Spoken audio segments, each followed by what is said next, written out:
자, 우리가 지난 시간에 산점도에 대해서 좀 살펴봤는데 다중변수입니다. 그죠?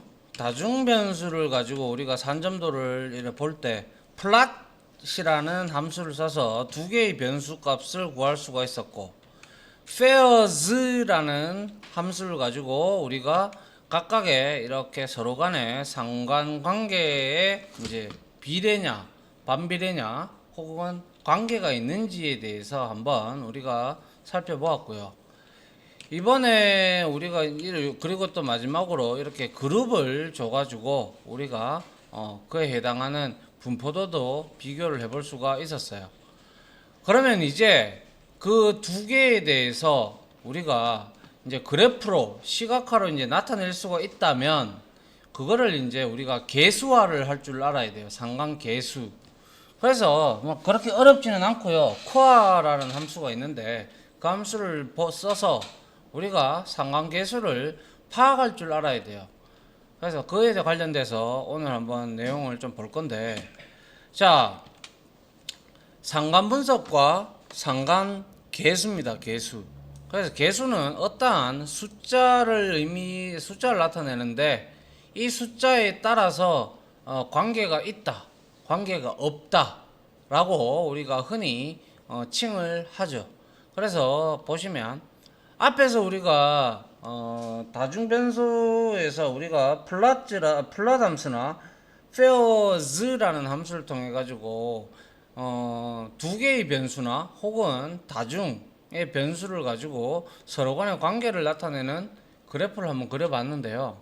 그 그래프를 그렸을 때, 자, 자동차의 WT, 즉 중량이 커지면 연비는 감소하는 추세. 그래서 우리는 봤어요. 그죠? 반비례 관계라는 거. 그죠? 예. 그래서 추세의 모양이 라인 선 모양이어서 중량과 연비는 우리는 선형적 관계. 왜 반비례선이 그어지니까. 그죠? 맞나요? 그래서 이렇게 선형적 관계에 있다라고 우리가 말을 할 수가 있고요. 그래서 선형적 관계라고 해도 우리가 엄밀히 얘기하자면 이 드렛이라는 게 배기량이잖아요. 그죠? 맞나요? 예. 아, 디스프가 배기량이고요.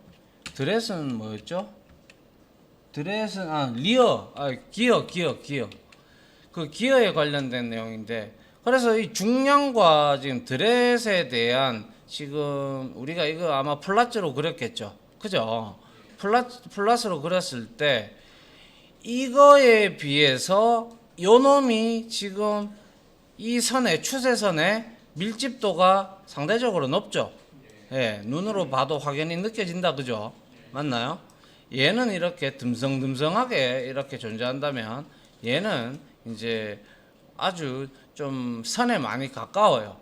이런 걸 이제 두고 우리가 이제 선형적 관계라고 해도 같은 선형적 관계가 아니라 이거는 강한 선형적 관계라고 볼 수가 있고요. 이거는 이거에 비해서입니다. 이거에 비하여 상대적으로 얘는 약한 선형적 관계라고 우리가 칭을 하기도 합니다. 그래서 이 상관 분석이라는 자체의 의미는 상관하지 마라 임마 이 뜻대로 똑같이 뭐예요? 서로 간의 관계가 어떻느냐라는 걸 분석하는 거예요. 그래서 correlation analysis에서 함수 이름도 혹은 coa 이렇게 읽는데 이 함수를 써서 우리가 수치화를 나타내 줄 수가 있습니다. 그래서 상관분석이라는 것은 얼마나 얘가 서로 간의 관계가 진하냐, 옅냐, 아니면 아예 관계가 없냐, 이런 것들을 나타내는 이제 우리가 분석할 수 있는 방법입니다. 그래서 실제로 지금 두 개를 봤을 때는 A가 훨씬 더 B에 비해서는 이 추세선에 근접해 있다 보니까 얘보다는 얘가 강한 선형적 관계에 있다라고 우리는 그렇게 해석을 하면 됩니다. 됐죠? 예. 그래서 통상적으로 이제 우리가 막 이렇게 수포자들도 많은데 저 역시도 수포자인데 이 루트 시그마 어쩌고 저쩌고 이렇게 해놨는데 이거는 수학 잘하는 사람은 그렇게 하라 그러고요. 저는 이런 거 다 필요 없고요. 자, 여튼 근데 뭐 알아둬서 나쁠 거는 없겠죠. 근데 못하니까 넘어가는 거고요. 그래서 피어슨의 상관계수 이걸 공식을 만들어낸 애가 피어슨이다 이 말이겠죠, 그죠? 그래서 피어슨's correlation coefficient인가요? 뭐 여튼 저는 코어라는 함수밖에 몰라요, 참고로. 그래서 선형성의 정도를 나타내는 척도로 나타내는 게 바로 상관계수, 그것도 피어슨의 상관계수가 되는데요.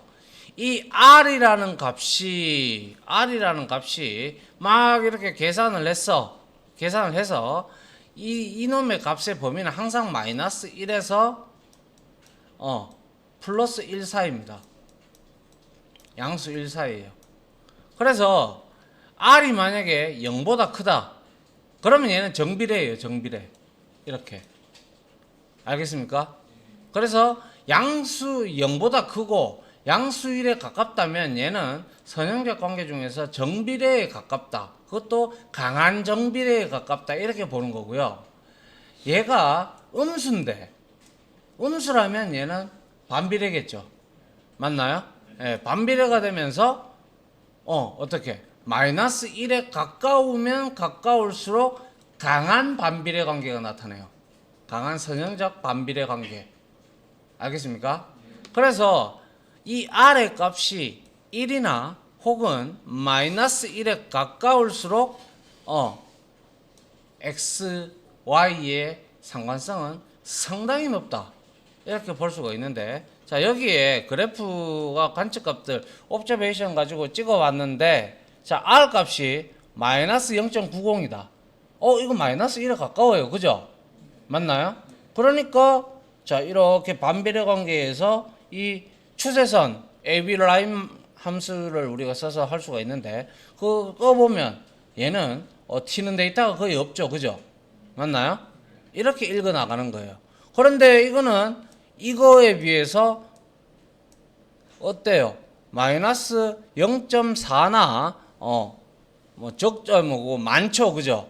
예, 얘는 0에 양수 0에도 절반, 음수 마이너스 1에서도 중간 개투로 들어갔기 때문에 마이너스이기 때문에 일단 반비례인데 얘는 많이 튀죠. 그죠?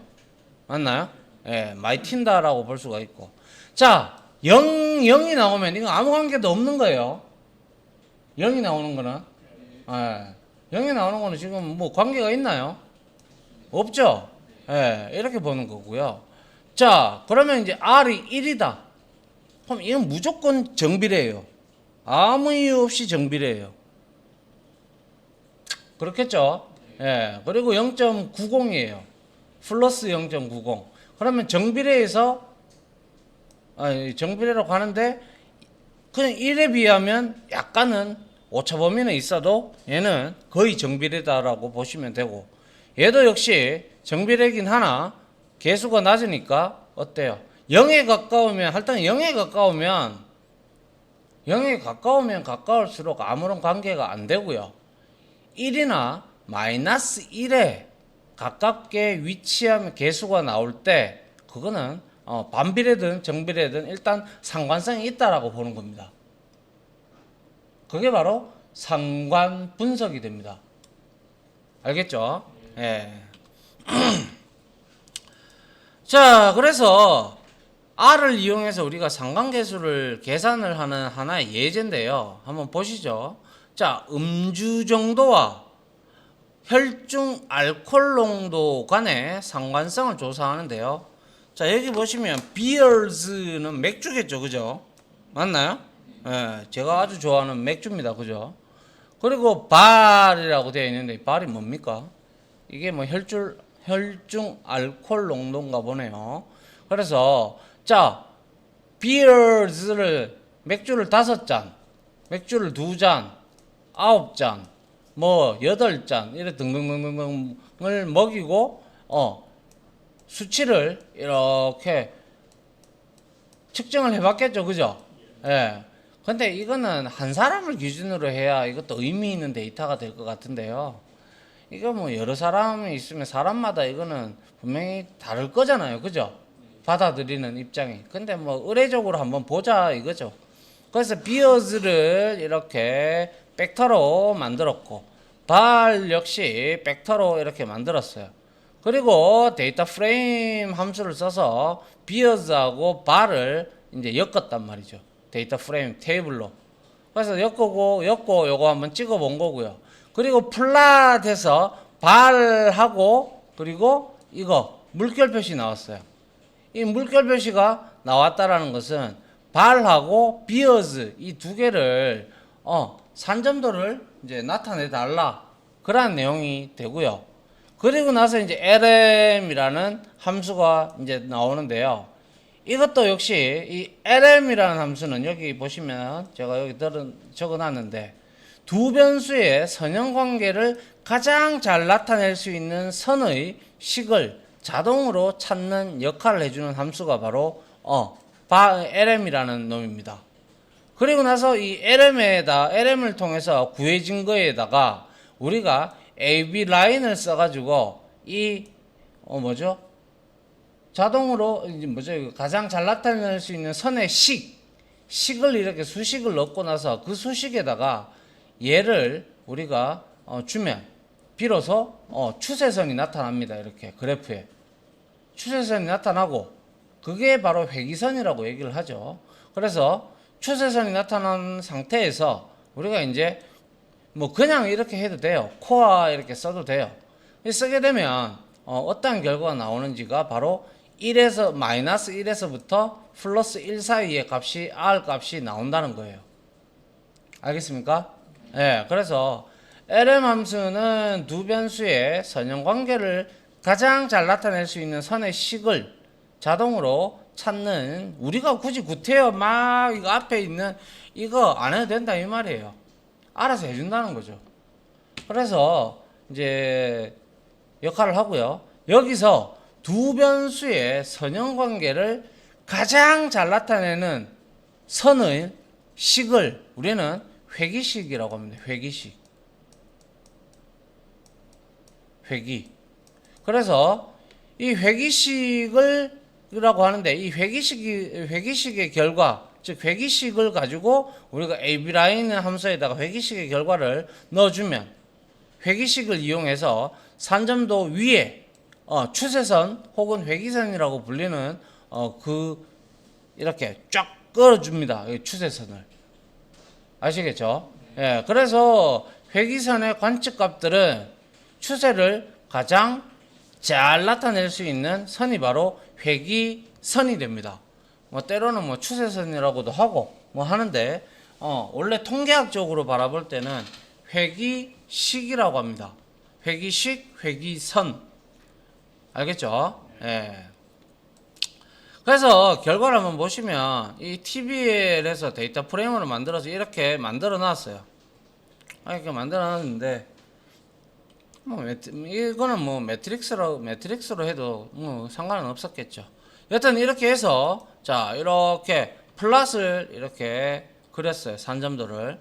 그래서 발에서부터 비어즈까지 해서 자 산점도를 나타내라 이렇게 된 거고 결과론적으로 대충 봤을 때는 이렇게 돼서 어느 정도 정비례의 관계를 보여주고 있다.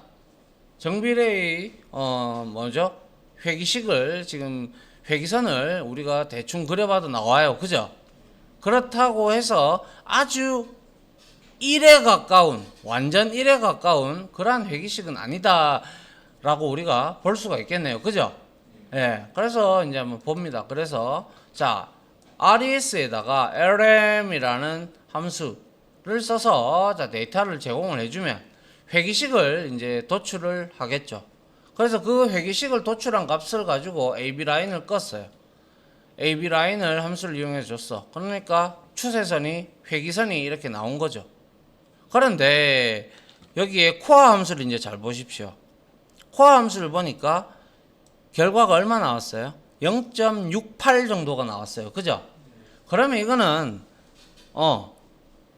완전 정비례는 아니라는 거죠. 완전.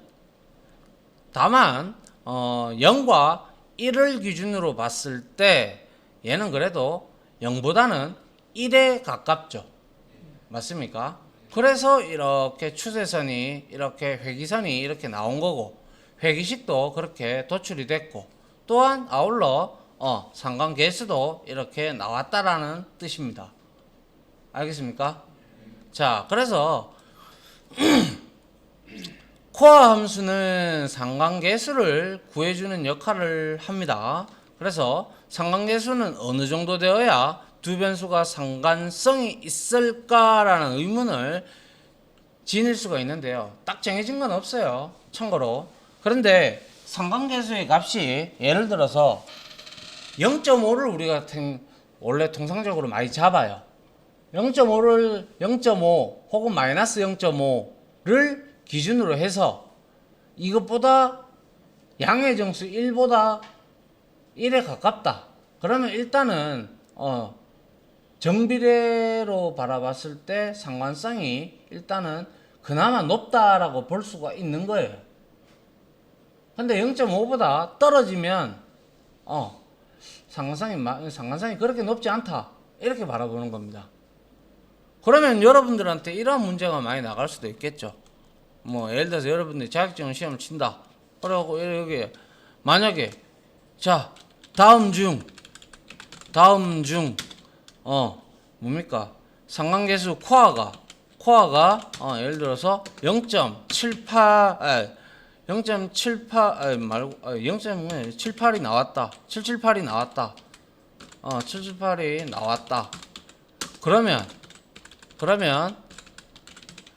그럼 이 두 변수의 관계는 상관관계는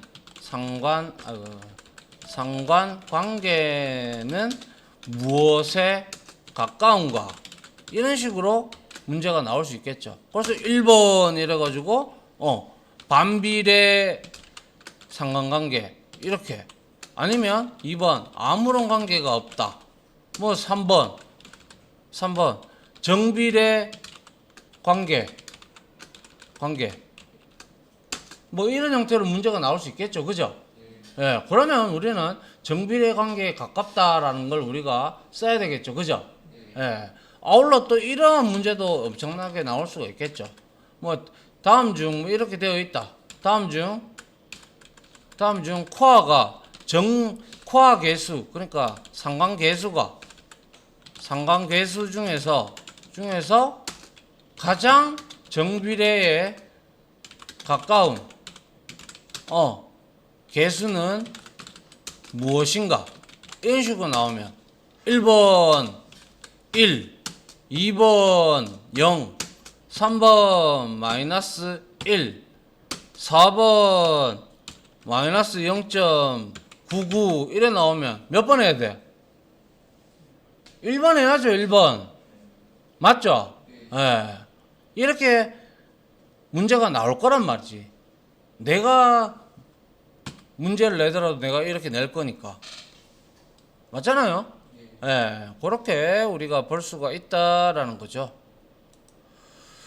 자, 그래서 여기 이제 상관 분석을 하는데 지금은 이제는 또 아이리스를 또 이용을 했는데 역시 1에서 4까지 컬럼을 가지고 왔다. 종은 제외를 시켰죠.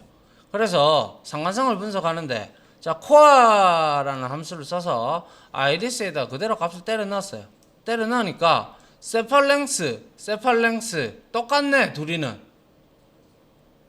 얘하고 상관관계는 똑같은 값이잖아. 그럼 나눠봐야 1이잖아. 아닌가요? 맞죠? 그러면 중간에 있는 거는 무조건 1이다. 이해되죠? 자, 그러면 1은 제외시키고 여기서 세팔랭스와 상관관계가 가장 높은 애는 누굽니까?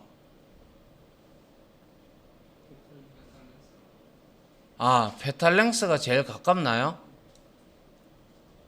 얘가 제일 가깝지 않나요? 예? 마이너스 0.1이니까 한참 떨어졌네요. 아무 관계가 없다, 그죠? 예. 그러면 얘가 제일 가깝겠네요. 페탈랭스와 세팔랭스의 관계는 정비례에 가깝다라고 이렇게 우리가 분석을 하는 거죠. 요것도 정비례에 가까운 거죠. 근데 이거는 아무런 관계가 없다라고 거의 보는 게 맞아요. 맞습니까? 예. 그럼 세팔위드스하고 가장 가까운 서로 간의 상관관계는 어떻게 되느냐 보니까 세 개 다 별 의미가 없다, 그죠? 예. 세 개 다 별 의미가 없다라고 봐야 돼요. 그나마 페탈랭스가 조금 그나마 이 네 개 중에서 제일 가깝다, 이렇게 볼 수가 있는 거죠. 맞습니까? 예. 그리고 페탈랭스에서 가장 가까운 거는 아까 우리가 봤다시피 세팔랭스하고 가까운 거는 페탈랭스였다, 그죠? 아닌가요? 그러니까 세팔랭스도 똑같이 나왔죠. 요거 똑같잖아, 그죠? 그런데 얘는 어때요? 페탈이니까 페탈랭스하고 페탈위드스가 오히려 더 정비례에 가깝다라고 봐야죠, 이거는. 그죠? 예. 이런 식으로 여러분들이 분석을 해 나가야 된다는 거죠. 이게 상관계수거든요. 그래서 결과를 분석하면 4개의 변수가 X축, Y축으로 나열이 되어 있고 두 변수가 만나는 지점에 상관계수가 표시가 되어 있는데 우리가 봤듯이 페탈랭스와 세팔위드스, 페탈랭스 요거죠. 그리고 세팔위드스 요거죠. 예. 마이너스 0.428 정도면 여기서 가장 상관성이 높은 변수는 페탈랭스와 페탈위드스 0.962 우리가 봤던 거 이거죠, 그죠? 예, 요게 제일 높죠, 지금. 맞잖아요, 그죠? 그만큼 이거는 상관성이 서로 높다라는 걸 의미합니다. 그러니까 소위 말해서 페탈위드스가 크면 얘도 크다, 이 뜻입니다. 이해돼요? 얘가 커지면 얘도 따라 커진다라고 우리가 분석을 하는 거예요. 얘도 마찬가지고. 그죠? 맞나요? 예. 요렇게 보는 겁니다. 오케이. 예. 네. 요까지 보고 우리가 한번 코드를 한번 쳐보면 알죠. 요까지 이론은 마치도록 하죠.